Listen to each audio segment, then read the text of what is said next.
Man to man টক, হ্যাঁ? আমার অনেকে ফলো করে। আপনারাও তোমাদের ইচ্ছা তোমরা ভিডিওটা দেখলে দেখতে পারো, না দেখলে নাই। বাট পরের বার মেয়েদেরকে নিয়ে কথা বলবো, হ্যাঁ? এবার একটু ছেলেদের মানে মেয়েদের বিষয়ে কথা বলবো। এটা ম্যান টু ম্যান টক। আমি জানি না এটা কতটুকু সত্য। ওই দেখলাম যে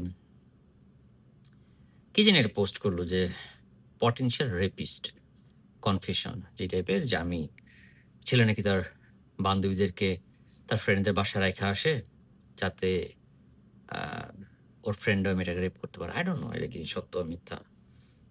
প্রবলেম হইলো যখন এই টাইপের যখন কোনো কনটেন্ট সামনে আসে যে আ বন্ধুদের কর্তৃক, হ্যাঁ?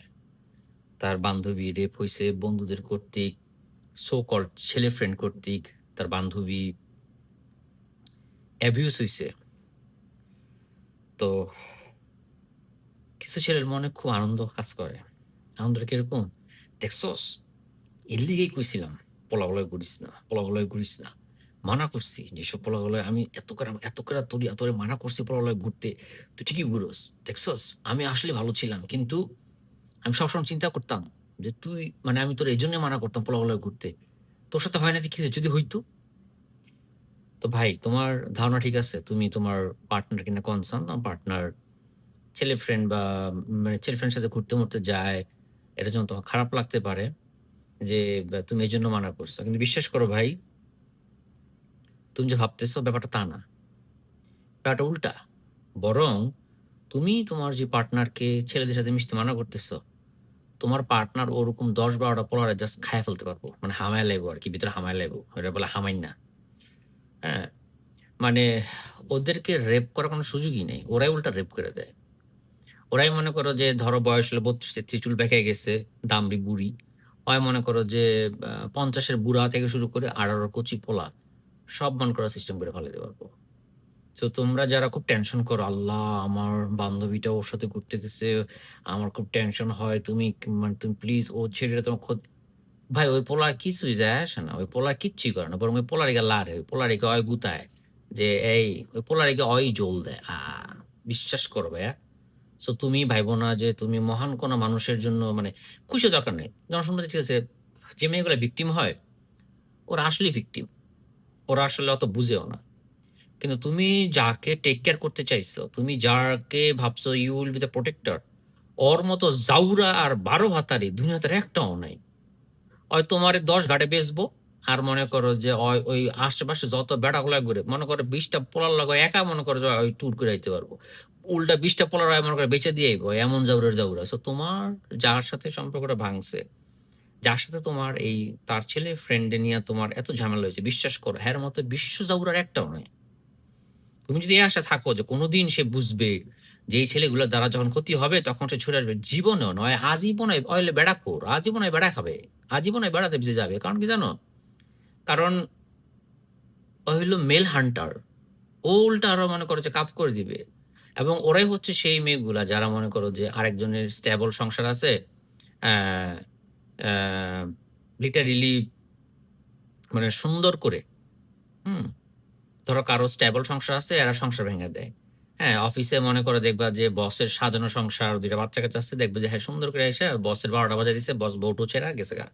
ওই মানুষের সাথে। সো তুমি এমন একটা নরকের কীটের সাথে তুমি রিলেশনশিপ এ ছিলা। এজন্য তুমি সারাদিন কান্নাকাটি করলে কোন লাভ নাই। তোমার এগুলা কোন কসুর, প্রেম-প্রীতি কিচ্ছু আছিল না। তুমি জাস্ট একটা টিস্যু পেপার আছিলা, টিস্যু পেপার। সো এরকম মানে খুব ছোট লোক, জাত ছোট লোকের জন্য তুমি যদি মন খারাপ করো বা তুমি যদি আমাকে বলো, "ভাইয়া কোন মুভ অন করতে পারতেছি না। ভাইয়া আমাকে না জানাইয়া বিয়ে করে ফেলছে। ভাইয়া এই সেই করছে।"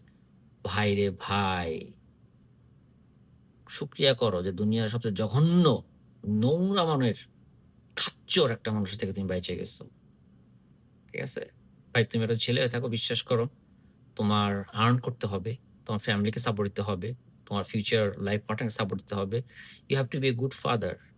হ্যাঁ? আর গুড ফাদার এর পাশাপাশি তোমার একটা মোরাল সাপোর্ট লাগবে। এরকম একটা চরিত্রহীন জাউরার যে নাকি তোমার মেন্টাল স্ট্রেস দিয়া রাখে। তুমি জীবনে ক্যারিয়ার গ্রো করতে পারবা? জীবনে গ্রো করতে পারবা না। সো খুশি হইও না। তুমি ভাইবো না যে তোমার বান্ধবী ওই ক্যাটেগরির যে বিপদে পড়তে পারে। ও জীবনে বিপদে পড়ব না। ও কোনো বিপদে পড়ব না। বরং ওর কারণে অন্য পোলারা বিপদে পড়ব। সো তুমি তার নিয়ে একদম টেনশন কইরো না যে একদিন সে ওই ছেলেদের সাথে ঘোরার জন্য শিক্ষা পাবে। ওই ছেলেরা যখন ওকে ধরায় দিবি, তখন জীবনও বুঝবো না। বরং ওই পোলা তুমি যদি আরো ২ বছর পর খোঁজ না দেখো, প্রত্যেকটা পোলার লাইফ নষ্ট করে দিছে।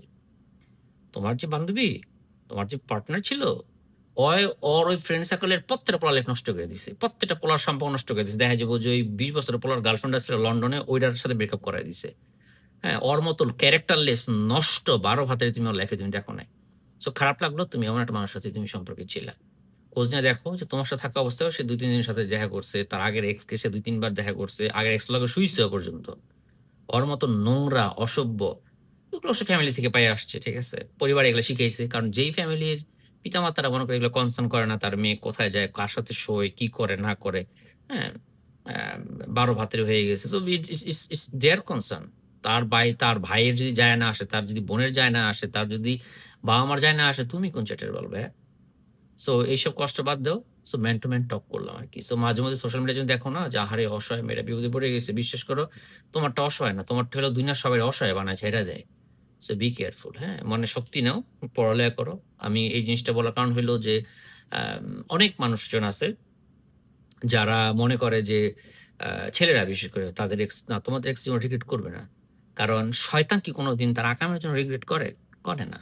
তো শয়তান কোনদিন রিগ্রেট করবে না, সে আশায় বইসা থাইকেও না। হ্যাঁ? সো ফোকাস, জীবনটা খুব সুন্দর, খুব ভালো একটা জীবন রে ভাই। এই ভালো জীবনটা একটা দুশ্চরিত্র লম্পট ইতরের জন্য নষ্ট কইরো না। হ্যাঁ? গভীরতাতে কথাটা বললাম। কারণ রাত্রে বেলা তোমরা জেগে থাকো, মনে কষ্ট পাও। এসব পড়ার পর মনে হয় যে সত্যিই মনে হয় জীবনে মনে হয় অন্য কিছু ঘটবে। না, অন্য কিছু ঘটবে না। এটাই বাস্তবতা। নিজে টেক কেয়ার করো, নিজের যত্ন নাও। ঠিক আছে? ক্যারিয়ার গড়ো। জীবনে বহু সুযোগ পাইবা।